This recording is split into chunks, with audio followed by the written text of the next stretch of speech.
Hey, welcome back to Sonic Poison TV. In this video, we're going to be taking a look at Frankenchrist, the third album by punk legends The Dead Kennedys. So Frankenchrist came out in 1985, released by Alternative Tentacles Records, a label that was co-created between Jello Biafra and East Bay Ray, though now I believe Jello is the sole owner of the label. So Frankenchrist actually had a lot of controversy surround it upon release due to a poster that was included within it. The poster known as Landscape Number XX, or Penis Landscape, was painted by H.R. Giger, known for his part in the special effects team that created the movie Alien, and he was actually the designer of the xenomorphs in that movie. But anyway, Biafra originally wanted this painting to be used as the album's cover art, or at the least as the inside to a gatefold for the jacket, but the rest of the band didn't like the idea, but agreed to include it as a poster instead.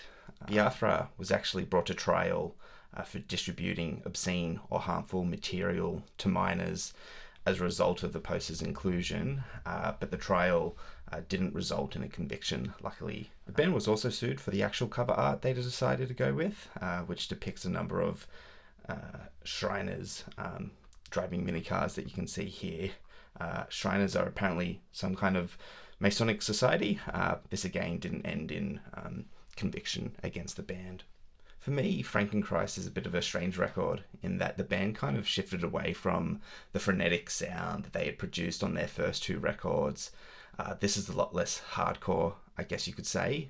The songs for the most part are a bit slower and a bit longer overall. The sound is a little bit more progressive, I guess you could say, or a bit more psychedelic. But at the heart of it, this is still a punk record. I think for these reasons, Frankenchrist is probably my least favourite Dead Kennedys album, but there are still a few highlights, particularly the B-side of the record, which has songs like Jokorama, MTV, Get Off the Air, and Stars and Stripes of Corruption. Stars and Stripes of Corruption for me seems like a bit of a precursor to what Biafra would put out later in his career, especially with the Guantanamo School of Medicine band that he's now lead man for. So while Frankenchrist might live up to the heights of Fresh Fruit, after listening to this a few times to prepare for the video, I think this is definitely better than what I probably initially gave it credit for. It still has enough highlights that warrant revisiting this, and it stacks up as a pretty solid album. A lot of the themes and lyrics on this are just as relevant today as they were in 85 when this originally came out. So now moving on to the super fun, nerdy details of the record, starting with the first US pressing. So as you can see here, all US first pressings came with this warning sticker affixed to the shrink wrap, and that's just to warn you of the poster that I showed you earlier in the video. All of these pressings also came with a double-sided printed inner sleeve with rounded corners up the top. The inner sleeve has a list of thank yous and credits on one side that you can see here, and lyrics on the other side, so that you can, of course, yell along while blasting this one at home. First presses also came with a pink Alternative Tentacles catalog insert that you can see here. First presses also obviously came with the poster that I showed you earlier in the video. There's also these massive promotional posters for Frankenchrist that you can see here.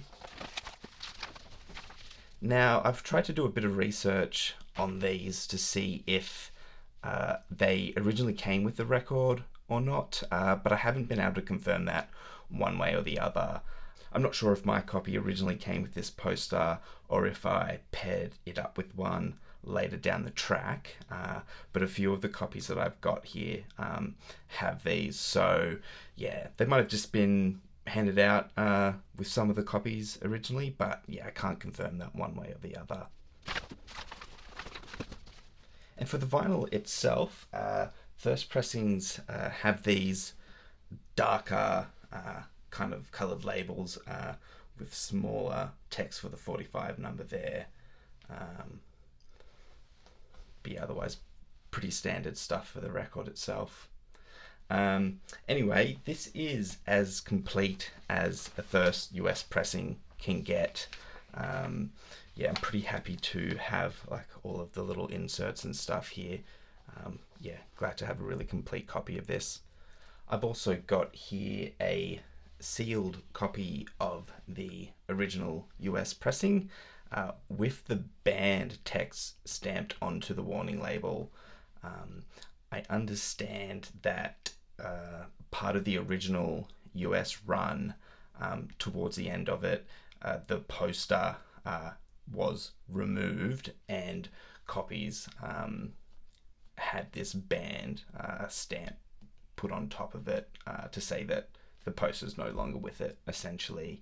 But yeah, it's super tempting to unseal this, so let me know in the comments if you want to see a video of me unsealing it. But yeah, we'll see about that one.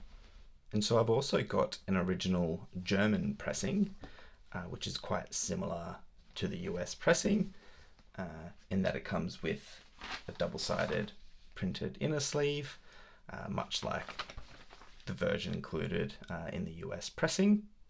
Some copies also came with an additional double-sided lyrics insert that actually has the lyrics included in German, which is great. So now I can sing along in German, which is fantastic.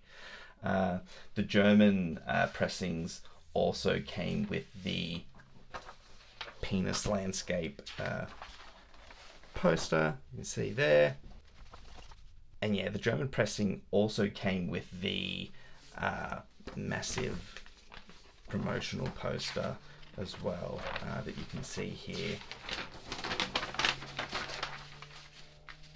This one is a lot bigger than the one that came with the US pressing, and you can probably notice as well that the pink is a bit more vibrant.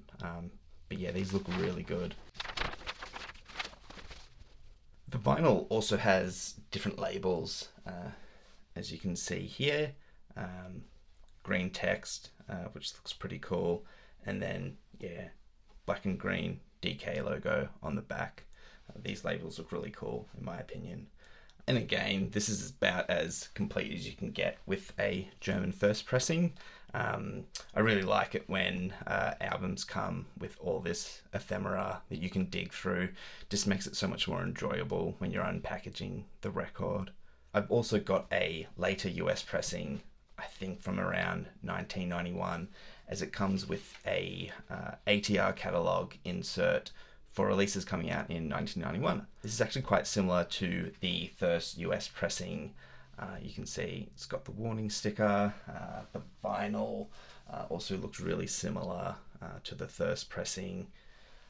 Comes with a double-sided printed inner sleeve, and you can see here that the corners are actually square as opposed to the rounded corners of the first pressing. These didn't come with the poster, but instead they came with a little order form insert where you could fill out your details, send this off, and you'd be sent a copy of the poster, which is pretty cool. But yeah, there you have it. Frankenchrist by the Dead Kennedys. What are your thoughts on this album? Do you own it on vinyl? I know there's a lot of different pressings from a number of different countries, including a few on coloured vinyl released in Australia, which I haven't actually got but would love to get my hands on one day. But yeah, anyway, until the next one, cheers.